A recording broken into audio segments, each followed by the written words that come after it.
جو ادھر سے آئے اور اتنا بڑا ادارے کو اٹیک کر سکے؟ کدھر تھے وہ سیکیورٹی اور وہ انٹیلیجنس؟ یہ ہمارا حق ہے جاننے کے لیے. ہم چاہتے ہیں ایک سٹیٹمنٹ آئے. مارا گیا لشکر طیبہ کا انچارج، یہ بڑی جانکاری مل رہی ہے. لشکر طیبہ کا انچارج سیف اللہ عرف خالد کو ڈھیر کیا گیا. پاکستان کے سندھ میں سیف اللہ کو مارا گیا ہے. اٹ واز ایکسپیکٹڈ دا وے یہ پچھلے کچھ عرصے سے وہ یہ کام کر رہے تھے. کیا جو پریکاشنری میئرز لینے تھے ہم نے اس انداز سے لیے نہیں، وہ کامیاب ہو گئے. حملہ وروں نے پاکستان میں لشکر کے ٹاپ کمانڈر سیف اللہ خالد کو ڈھیر کر دیا.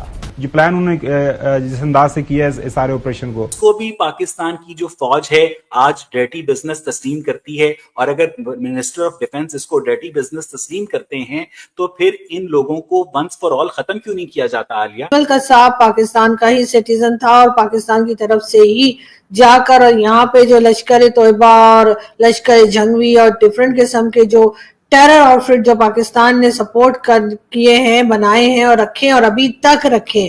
اس وقت انہوں نے پارلیمنٹ کے فلور پہ کھڑے ہو کے کہا تھا ہمیں اپنے گھر صاف کرنے کی ضرورت ہے. ایوریبڈی نوز. حافظ سعید ہو، چاہے مسعود اظہر ہو، اور اسی طرح کے کئی دوسرے جو ٹیررسٹ پاکستان میں پائے جاتے ہیں اور ابھی تک پائے جاتے ہیں. جو جن آپ نے پیدا کیا وہ پھر آ گیا سامنے. اس میں آپ کو پتا ہے کہ پھر جتنے دنیا کے بڑے بڑے دہشت گرد ہیں ان سے کس طریقے سے تانے بانے جو ہیں وہ جڑے رہے. آپ کہہ سکتے ہیں کہ اس طرح نہیں تھے جس طرح کے افغان جہاد کے بعد ہمارے سامنے آئے.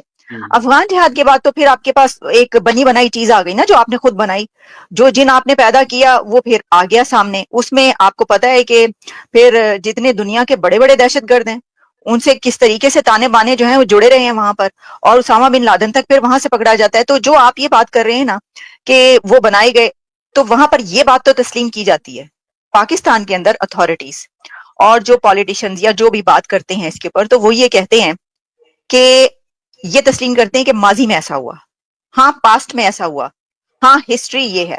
کیونکہ یہ نا ایک کوزی ایریا ہے کہ آپ یہ کہتے ہیں کہ اس میں چھپ جاؤ، اس سے تو آپ نہیں نکل سکتے. اس سے اگر نکل پاتے ہوتے تو یونائٹڈ اسٹیٹس کی طرف سے ابھی جو یو ایس ایڈ بند ہوئی ہے، جو ملٹری ایڈ بند کی گئی کچھ عرصہ پہلے، وہ نہ کی جاتی. وہ اسی وجہ سے بند کی گئی تھی. تو اگر ایسا ہوتا تو آپ نکل تو نہیں پائے.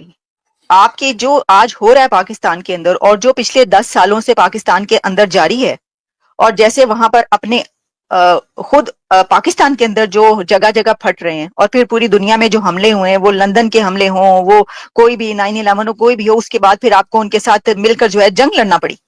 یہ جو کچھ ہوا ہے اس سے نہیں نکل سکتے. لیکن جو آپ کہہ رہے ہیں نا کہ دیکھیں ڈینائی کرنا تو بہت آسان ہے نا، وہاں پر وہ کیسے نہیں ایکسپٹ کر سکتے نا، وہ نہیں ایکسپٹ کریں گے اس چیز کو کہ جی آپ دیکھیں کہ مجھے یاد ہے کہ میں نے آرٹیکل لکھا جب یہ ہوا تھا اس کے اوپر، یہ یو ایس وڈرال کے بعد جب طالبان کی حکومت آئی تو زنجیریں توڑ کے داخل ہو گئی، یہ توڑ کے داخل ہو گئے. ہم نے یہ لکھ دیا تو جی جو دھمکیاں، جو کال، جو وہ، تو مجھے کہا یہ جا رہا تھا کہ جی آپ نے یہ کیسے سوچا کہ یہ ہم نے بنایا. سوال کیا ہوتا ہے، آپ کو کس نے کہا ہے کہ طالبان ہم نے بنائے ہیں؟ آپ کو کس نے کہا ہے کہ یہ جہاد ہم نے کریٹ کیا ہے؟ یہ کہاں سے؟ آپ اس سے اندازہ کریں کہ جو یہ سوال کر رہے ہوتے ہیں انہوں نے کتابیں نہیں پڑھتے، وہ یہ نہیں دیکھتے کہ دنیا میں اب ہر کسی کو یہ بات پتا ہے کہ آپ کے اپنے لوگوں کی جو جنرل آصف نواز کے بھائی شجاع نواز ہیں، انہوں نے پوری ایک جو کتاب لکھی ہے اس میں ایک پورا چیپٹر ہے تورا بورا، اور اس کے اندر انہوں نے جو اسامہ بن لادن وہاں سے پکڑا گیا وہ ساری انہوں نے کلین چٹ جو اس کے اندر پیش کر دی ہے. کلین چٹ سے مراد یہ کہ یعنی اسامہ بن لادن جو ہے پی ایم اے کاکول سے 2 کلومیٹر کے فاصلے پر بلال ٹاؤن ایبٹ آباد کے اس کمپاؤنڈ میں چھپا ہوا ہے. دیکھیے وہ تو یہ کہتے ہیں کہ نہیں معلوم، لیکن جیسا میں نے آپ کو کہا آپ کتابیں پڑھ لیجئے.